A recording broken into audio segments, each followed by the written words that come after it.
तो शुरुआत करते हैं न्यूक्लियोफिलिक सब्स्टिट्यूशन से, फिर इसका मैकेनिज्म पढ़ेंगे जो आपने SN1 SN2 के नाम से सुना हुआ है।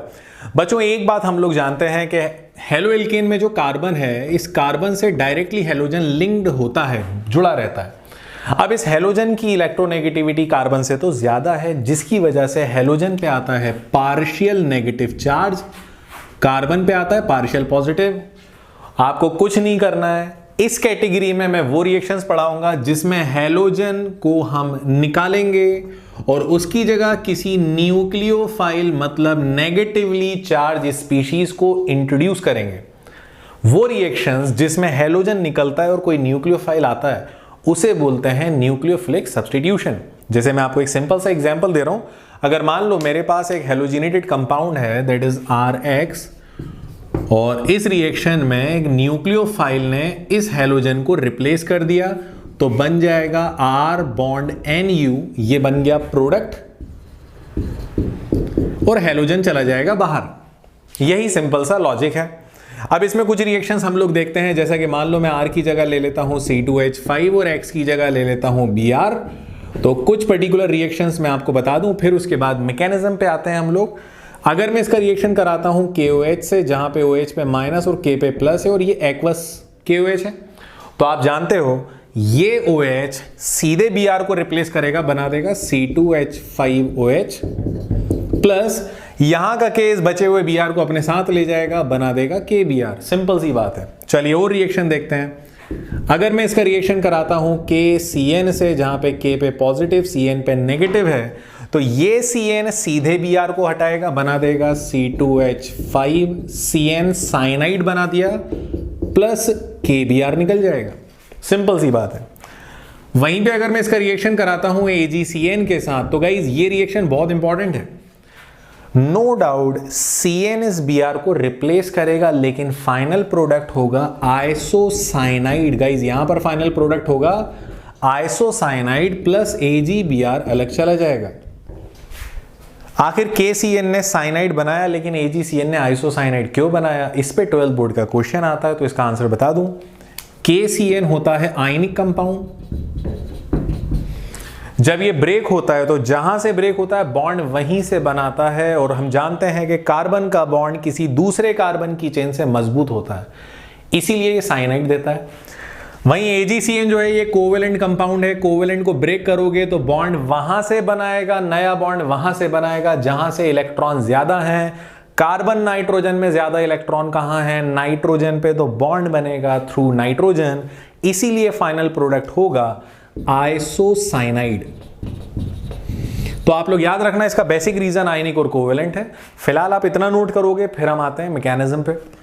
न्यूक्लियोफिलिक सब्स्टिट्यूशन रिएक्शन होता क्या है, ये हम जान गए कि एक माइनस वाला हेलोजन निकलेगा, उसकी जगह कोई दूसरा नेगेटिवली चार्ज ग्रुप आ जाएगा। This is nucleophilic substitution. होता कैसे है ये कहलाता है मैकेनिज्म। तो गाइस न्यूक्लियोफिलिक सब्स्टिट्यूशन बेसिकली दो तरह से होता है। सब्स्टिट्यूशन होगा लेकिन दो तरह से होगा, 2 टाइप्स में होगा। फर्स्ट टाइप है इसका, जो फर्स्ट पैटर्न है न्यूक्लियोफिलिक का, वो है SN1 मैकेनिज्म। ऐसे सब्स्टिट्यूशन N है न्यूक्लियोफिलिक और 1 का मतलब यूनिमॉलिक्यूलर। कैसे, मैं आपको समझा रहा हूं। SN1 रिएक्शन समझाने के लिए मुझे लेना होगा टर्शरी एल्काइल हैलाइड। मैंने लिया यहां पर टर्शरी हेलोएल्कीन। क्या होता है टर्शरी हेलोएल्कीन के साथ, कि आप थोड़ा बहुत भी इसे रिएक्शन कराने लगोगे तो हेलोजन इस बॉन्ड को ब्रेक करके अलग हो जाएगा। तो ये बना देगा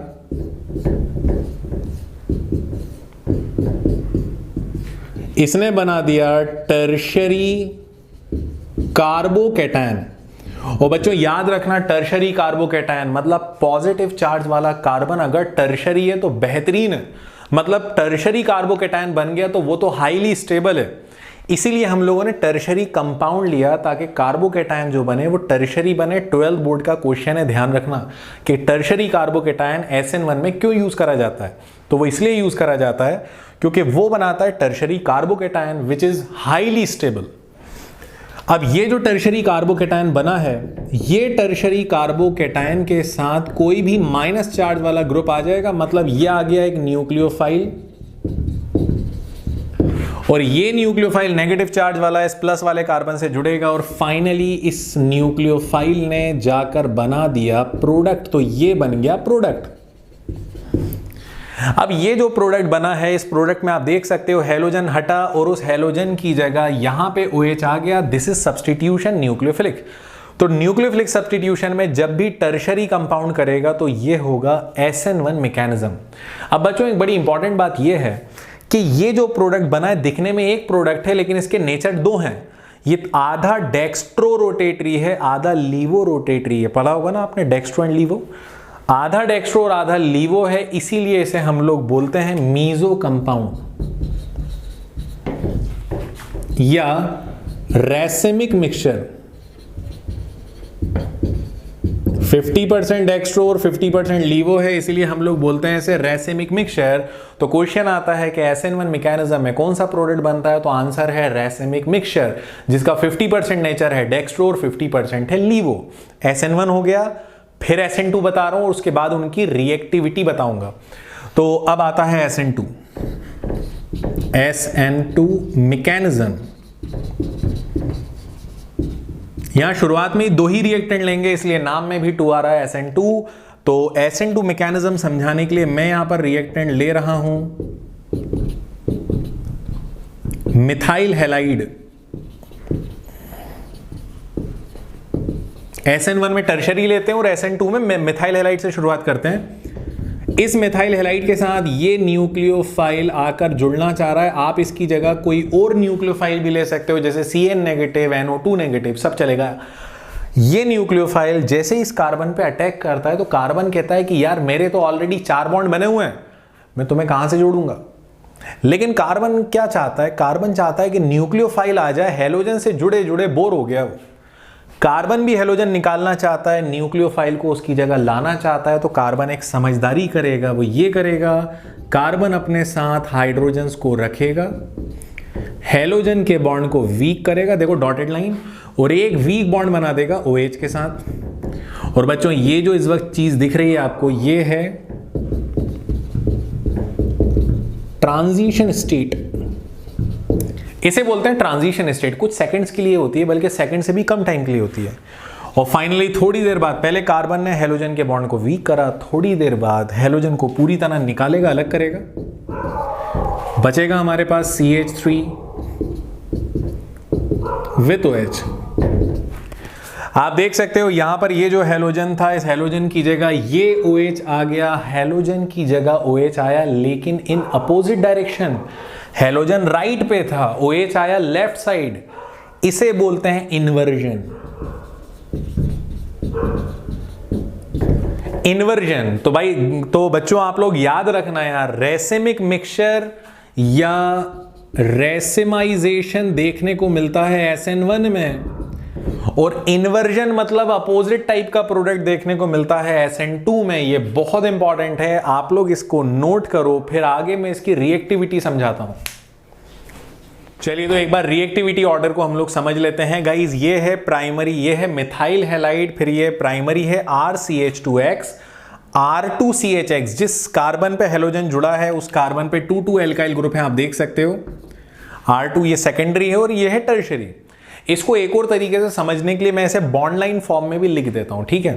तो अगर हम बात करें रिएक्टिविटी की, तो बच्चों बड़ा सिंपल सा लॉजिक है यार कि SN1 की रिएक्टिविटी इस तरफ इंक्रीज होती है।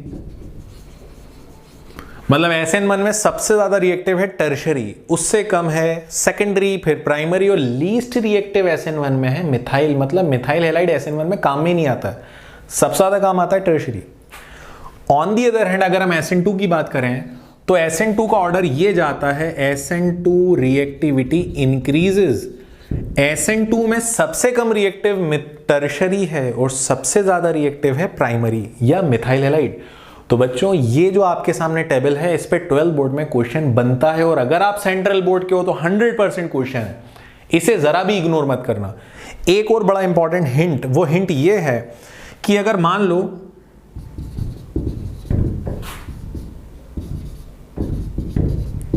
When R is same, मतलब कार्बन चेन सबकी सब सेकेंडरी, सबकी सब प्राइमरी या सबकी सब टर्शरी हैं, तो ऐसी सिचुएशन में SN1 और SN2 दोनों की रिएक्टिविटी का ऑर्डर ये होगा, आयोडो कंपाउंड ज्यादा रिएक्टिव होगा देन ब्रोमो,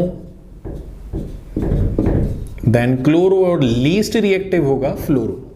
ये तब पॉसिबल है जब R सब में सेम हो। सिर्फ हेलोजन को देखकर डिफरेंशिएट कर रहे हो तो हेलोजन में आयोडीन वाला सबसे तेज रिएक्शन करेगा, फ्लोरीन वाला सबसे स्लो करेगा। आप नोट करो, बहुत इंपॉर्टेंट कॉन्सेप्ट है। केमिकल प्रॉपर्टीज में सेकंड प्रॉपर्टी जिसका नाम है एलिमिनेशन। एलिमिनेशन का मतलब क्या है? ये एक पेन दिख रहा है तो मैं इस पेन का मैं कैप निकाल दूंगा, दिस इज कॉल्ड एलिमिनेशन। एक बड़े से रिएक्टेंट से एक स्मॉलर ग्रुप को निकाला, जो बचा है वो फाइनल प्रोडक्ट है, दिस इज एलिमिनेशन, सिंपल है। एलिमिनेशन का दूसरा नाम यहां पर है डीहाइड्रोहेलोजिनेशन। डी मतलब है रिलीज करना, निकलना। यहां पे हाइड्रोजन भी निकलेगा और हेलोजन भी निकलेगा। कैसे निकलेगा, चलिए करते हैं रिएक्शन। सबसे पहले आपके पास एक हेलोजिनेटेड कंपाउंड है, किसी भी हेलोजिनेटेड कंपाउंड से अगर आपको हाइड्रोजन और हेलोजन दोनों निकालना है तो आपको लेना पड़ेगा स्ट्रॉन्ग बेस। आपको लेना पड़ेगा स्ट्रॉन्ग बेस, चाहे वो KOH हो, एल्कोहलिक, या एल्कोहलिक सोडियम एथॉक्साइड। ये एक स्ट्रॉन्ग बेस है। स्ट्रॉन्ग बेस लेने से क्या होगा, तो चलो रिएक्शन करते हैं। मान लो मैंने लिया KOH, दैट इज एल्कोहलिक। इतना ध्यान रखना, जिस कार्बन पे हेलोजन है ये कार्बन अल्फा है और अल्फा का पड़ोसी जो है वो बीटा है, जो अल्फा से डायरेक्ट जुड़ा है। अल्फा कार्बन का हेलोजन सीधे पोटेशियम के साथ बॉन्ड बनाएगा और भाग जाएगा, बना देगा KBr। अब इसके पास बचा OH which is a base, और बेस को तो भैया हाइड्रोजन पसंद है, सिंपल सी बात है। ये OH वेट कर रहा है हाइड्रोजन का। हाइड्रोजन इन दोनों कार्बन में से कौन देगा? ये CH2 कह रहा है कि मैंने हेलोजन दे दिया, मेरा काम हो गया। अल्फा कार्बन हेलोजन देगा, बीटा कार्बन हाइड्रोजन निकालेगा। यहां का H विद दिस OH बना देगा H2O। और फाइनली आपने अल्फा कार्बन से ब्रोमीन निकाला, बचा CH2। बीटा कार्बन का हाइड्रोजन निकाला, बचा CH2। पहले सिंगल बॉन्ड था, अब हो जाएगा डबल बॉन्ड, और ये बन गया ईथीन, दैट इज अल्कीन। बहुत आसान, बहुत सिंपल, सिंपल सी बात है। लेकिन कहानी में ट्विस्ट तब आता है जब आपको कंपाउंड कुछ ऐसा दे दिया जाए,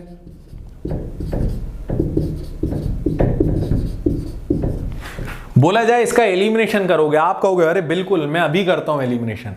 आपने लिया KOH को लिखा, आपने अल्कोहलिक KOH था, अल्कोहलिक भी लिख दिया। आपने कहा कि यार ये तो अल्फा कार्बन है, अल्फा का हेलोजन निकलेगा पोटेशियम के साथ, ठीक है निकाल देते हैं, लिख दिया KCl। अब आप कहोगे बीटा कार्बन का हाइड्रोजन निकलेगा OH के साथ, लेकिन जैसे ही आपने ध्यान दिया अल्फा से डायरेक्ट जुड़ा हुआ ये वाला भी बीटा है और ये भी बीटा है। बच्चों जब दो दो बीटा कार्बन हो, दोनों पे हाइड्रोजन अनइक्वल हो, तब रिएक्शन कैसे करना, ध्यान से सुनो। पहले इस पर्टिकुलर बीटा कार्बन का हाइड्रोजन निकालो, CH3 का क्या बनेगा, CH2 डबल बॉन्ड CH। इस CH का क्लोरीन जा चुका है, ये CH हो जाएगा। आगे CH2 CH3 as it is रहेगा, CH2 CH3, ये आ गया प्रोडक्ट A। अगर मान लो मैं इस वाले बीटा का हाइड्रोजन निकालता हूं तो क्या आएगा, पीछे वालों को रहने दो, इसका हाइड्रोजन निकालो, इसका हेलोजन निकालो, क्या आएगा, तो ये बन जाएगा CH3। इस वाले CH का हेलोजन निकाला CH, ये वाले बीटा का हाइड्रोजन निकाल रहा हूं तो double bond CH, single bond CH3, product आ गया B। अगर कभी आपके सामने दो दो बीटा कार्बन हो, दोनों पे हाइड्रोजन अनइक्वल हो, तो ऐसी सिचुएशन में यहां अप्लाई करना पड़ेगा सेडजेफ रूल। सेडजेफ का कहना था कि जब भी डबल बीटा कार्बन हो विद अनइक्वल हाइड्रोजन तो प्रोडक्ट भी 2 बनेंगे। इन 2 प्रोडक्ट में से जिस बीटा कार्बन पे हाइड्रोजन कम है, अगर आपने इसको यूज करा, मतलब इसका हाइड्रोजन निकाला, तो ये देगा मेजर प्रोडक्ट। कम हाइड्रोजन वाले बीटा कार्बन का यूज करोगे तो मेजर प्रोडक्ट बनेगा। ज्यादा हाइड्रोजन वाले बीटा कार्बन का यूज करोगे, मतलब इसका H निकालोगे, तो ये देगा माइनर प्रोडक्ट। इस तरह डबल प्रोडक्ट बनेंगे, एक मेजर और एक माइनर। और अगर समझना है तो यार इसका इजी मेथड है, अगर डबल बॉन्ड कॉर्नर में आ रहा है तो माइनर, बीच में आ रहा है तो मेजर। इसका नाम क्या होगा? इसका नाम होगा ब्यूटवनीन, और इसका नाम होगा ब्यूटटूइन। इसके बाद प्लस निकल जाएगा KCl प्लस H2। आपको H2O डबल नहीं निकालना है, H2O एक ही निकलेगा, डोंट वरी। तो इस तरह से आप लोग लगाओगे सेडजेफ रूल, वो भी तब लगाओगे जब आपके पास 2 बीटा कार्बन हो with unequal number of hydrogen. तो बच्चों ये भी इंपॉर्टेंट है, नोट करो। तो केमिकल प्रॉपर्टी का थर्ड मेथड स्टार्ट करते हैं, रिएक्शन विथ मेटल। बहुत इंपॉर्टेंट रिएक्शन आने वाले हैं। रिएक्शन विथ मेटल में फर्स्ट रिएक्शन जिसका नाम है वुड्स रिएक्शन, आपने उम्मीद है सभी लोगों ने नाम सुना होगा।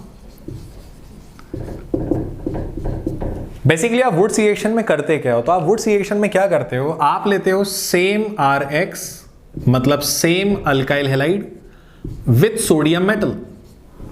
तो आपको याद ऐसे रखना है, same RX plus sodium metal is Wurtz reaction. कैसे होगा मैं आपको बता रहा हूं। R की जगह मैं ले रहा हूं C2H5, X की जगह Cl plus sodium metal. Same का मतलब मोर देन 1 होता है, तभी तो सेम या डिफरेंट होगा। सिंपल सी बात है। आपने फिर से ले लिया C2H5Cl। जब आप रिएक्शन करते हो तो यहां पर ये पर्टिकुलर ग्रुप निकल रहा है, that is 2 units of NaCl। आपने यहां पे ड्राई ईथर लिया हुआ है एज अ मीडियम, बिना ड्राई ईथर की रिएक्शन नहीं होता।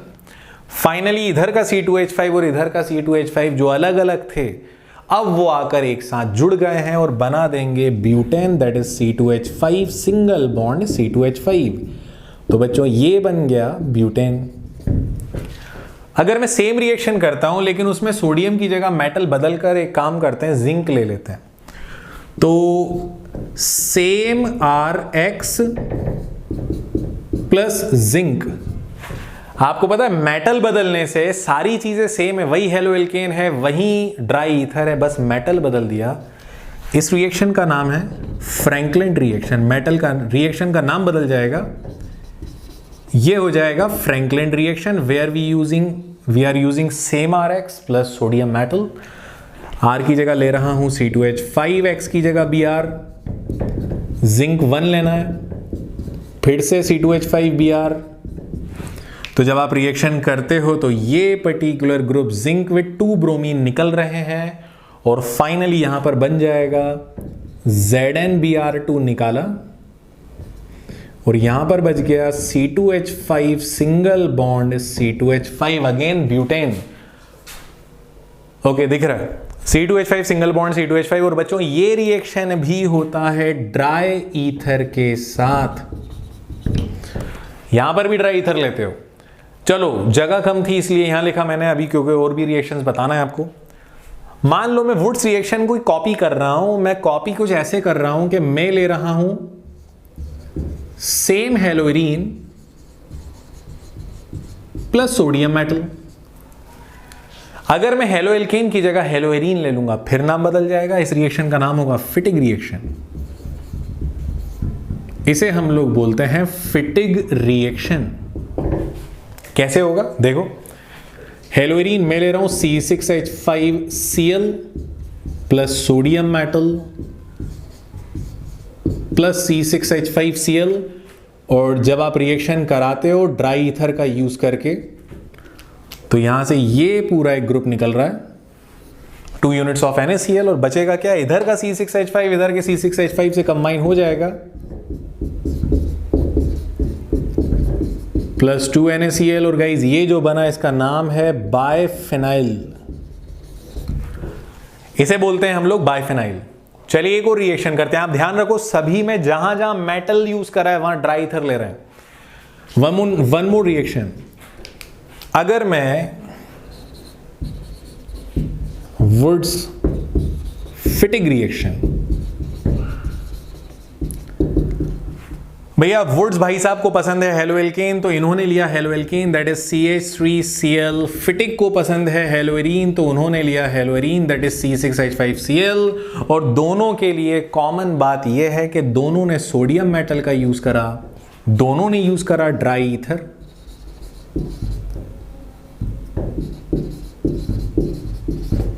रिएक्शन ये होगा, कंप्लीट NaCl निकल जाएगा और आपने जैसे ही NaCl निकाला तो यहां पर बचा C6H5